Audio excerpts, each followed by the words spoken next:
પૃથ્વી પરના ભગવાન એટલે ડૉક્ટર અને જીવ બચાવી દે ત્યારે એ જે વ્યક્તિ જે દાખલ હોય છે તેના પરિવારના લોકો એ ડૉક્ટરની પૂજા પણ કરતા હોય છે। આવા દ્રશ્યો આપણે અનેક વખત જોયા છે, પરંતુ ડૉક્ટર પણ પોતાની તમામ ડિગ્રીઓ જે છે તેને સાઈડમાં મૂકીને પોતાનો જે ધર્મ જે છે તે નિભાવવાના બદલે કોઈ દર્દીને રઝળતું મૂકી દે, આવી ઘટનાઓ પણ અનેકવાર આવી છે। તેવામાં ફરી એક વખત રાજકોટની સિવિલ હોસ્પિટલ વિવાદમાં આવી છે। નમસ્કાર, આપ જોઈ રહ્યા છો ન્યૂઝરૂમ ને આપની સાથે હું છું પ્રદીપ કચ્યા। રાજકોટની સિવિલ હોસ્પિટલ ફરી એક વખત વિવાદમાં આવી છે। આ વખતે વિવાદમાં આવવાનું કારણ રાજકોટ સિવિલ હોસ્પિટલમાં ફરજ બજાવતા એક તબીબ છે કે જેને ગત મોડી રાત્રે એક 70 વર્ષીય વૃદ્ધાને સારવાર આપવાના બદલે એ વૃદ્ધાને પીએમ રૂમ પાસે મૂકી આવ્યા હતા। ગત મોડી સાંજે જ્યારે વૃદ્ધા રાજકોટ સિવિલ હોસ્પિટલની અંદર ટ્રીટમેન્ટ લેવા માટે એડમિટ થયા હતા, એ દરમિયાન સિવિલ હોસ્પિટલનો સ્ટાફ હતો કે જેના દ્વારા એ 70 વર્ષીય વૃદ્ધાને તમામ મદદ કરવામાં આવી। જ્યાં સુધી એ એડમિટ ના થયા ત્યાં સુધી તેમને પહોંચાડવામાં આવ્યા, તેમને તેમનો બેડ પણ આપવામાં આવ્યો અને ત્યારબાદથી તબીબ દ્વારા તેની સારવાર કરવાની શરૂઆત કરવાની હતી।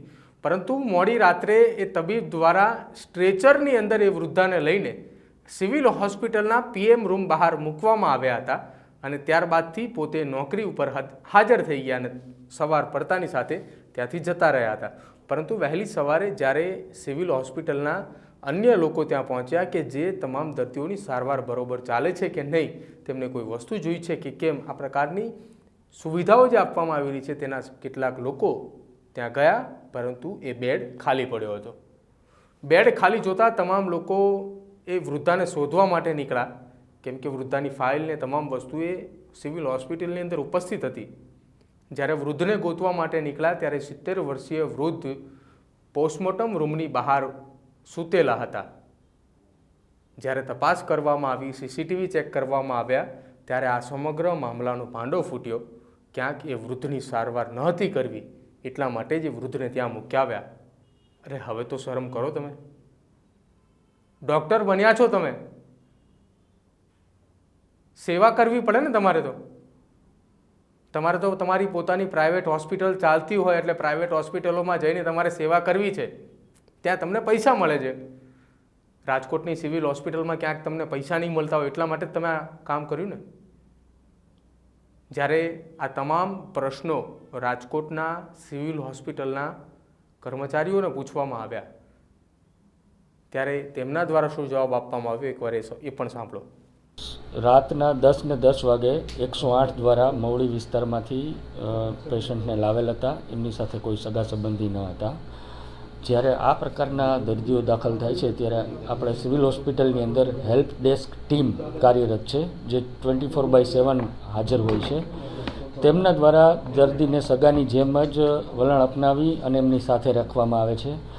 ઇમરજન્સી વોર્ડમાંથી જ્યારે એમને વોર્ડમાં જે તે વિભાગમાં શિફ્ટ કરવામાં આવ્યા ત્યારે હેલ્પ ડેસ્કની ટીમના સભ્યો એમની સાથે હતા, જે એમને ખાટલો ન મળી જાય ત્યાં સુધી સાથે હતા। 10:30 વાગે વોર્ડમાં શિફ્ટ કરવામાં આવેલ હતા। ત્યારબાદ હેલ્પ ડેસ્કની ટીમના જે માણસ હોય છે કર્મચારી, એમની ફરજના ભાગરૂપે સવાર બપોર સાંજ 3 ટાઈમ એમની વિઝિટ લે છે, એમની બરાબર સારવાર ચાલે છે એ કન્ફર્મ કરતા હોય છે। આ બાબતે જ્યારે સવારે 6 વાગે હેલ્પ ડેસ્કની ટીમના સભ્ય ત્યાં રાઉન્ડ લેવા ગયા ત્યારે પેશન્ટ મળેલ ન હતું। ત્યારબાદ તુરંત જ ખબર પડતા તે જે તે જગ્યાએ છે ત્યાંથી લઈ અને પાછું દાખલ કરવામાં આવેલ હતું પીએમ રૂમની આજુબાજુ સ્ટ્રેચર ઉપર કે જ્યાંથી મળે આવેલું હતું, ઇન્ફોર્મેશન મળેલી એ બાબતે। પરંતુ આ જ્યારે આ વસ્તુની તંત્રને જાણ થતાં તુરંત જ આ બાબતના સીસીટીવી ફૂટેજ ચેક કરવામાં આવેલા છે। તબીબી અધિક્ષક શ્રી દ્વારા તુરંત આની તપાસ કમિટી બનાવવામાં આવેલી છે। અત્યંત ગંભીર બાબત કહેવાય, જરાક પણ આને સહન ન કરી શકાય, જરાક પણ ચલાવી ના શકાય તે બાબતની બાબત કહેવાય। આ બાબતે તબીબી અધિક્ષક શ્રી ખૂબ જ ગંભીર છે અને કડક કાર્યવાહી કરવા માટે યોગ્ય તપાસ કરી અને રેસિડેન્ટ ડૉક્ટર કે જે કોઈ ઇન્વોલ્વ હોય, જે તપાસની અંદર બહાર આવે તેના ઉપર યોગ્ય ઓથોરિટી દ્વારા કડક કાર્યવાહી કરવામાં આવશે। કાર્યવાહી શું થઈ શકે? કાર્યવાહી જે ડીન મેડમ આમાં સસ્પેન્ડ પણ કરી શકે અને ટર્મિનેટ બી કરી શકે। એ તપાસ સમિતિના જે કંઈ સજેશન હશે એ પ્રમાણે યોગ્ય ઓથોરિટી ડીમ મેડમ કેટલા દિવસમાં છે તે આ કાર્યવાહી કરવામાં આવશે? આના માટે દિવસો કરતાં હું તો એવું માનું છું કે ત્વરિત કાર્યવાહી કરવામાં આવશે. સાંભળ્યું? રાજકોટ સિવિલ હોસ્પિટલના જે મીડિયા કોઓર્ડિનેટર છે તેમના દ્વારા એ જવાબ આપવામાં આવ્યો છે કે આ તબીબ દ્વારા આ પેશન્ટને પીએમ રૂમની બહાર મૂકવામાં આવ્યું હતું અને અમને સીસીટીવી ફૂટેજ પણ મળી આવ્યા છે. અમે આખી એક ફાઇલ તૈયાર કરી છે અને આ ફાઇલ હવે અમે ડીનને આપવાના છીએ. અરે સાહેબ, ડીનને થોડી આપવાની હોય. તમારી પાસે તમામ પ્રકારના પુરાવા છે અને હજી તમે એમ કહો છો કે અમે સસ્પેન્ડની કાર્યવાહી કરીશું. અત્યાર સુધી તો સસ્પેન્ડ કરી દેવા જોઈએ હતા ને. જ્યારે આ તમામ ડૉક્ટરો જે ત્યાં નોકરી કરી રહ્યા છે, તબીબો નોકરી કરી રહ્યા છે, એમને જ્યારે પોતાના પગારની વાત આવે છે તો સરકાર સામે તે આંદોલન કરતા હોય છે અને હવે જ્યારે તેમને સેવા કરવાની છે, પોતાની ફરજ નિભાવવાની છે, ત્યારે ફરજ નથી નિભાવતા, વૃદ્ધની સારવાર પણ નથી કરતા અને આ પ્રકારની કૃત્ય કરે છે આ ડૉક્ટરો. એમને તો એમ હતું કે કોઈ જોશે જ નહીં. આ તો ખેર રાજકોટ સિવિલના સીસીટીવી ચાલુ હતા. જો સિવિલના સીસીટીવી ચાલુ ન હોત તો એ ડૉક્ટર પણ એમ કહે કે આ વૃદ્ધ ચાલીને ત્યાં જતા રહ્યા છે, મને તો ખબર જ નથી.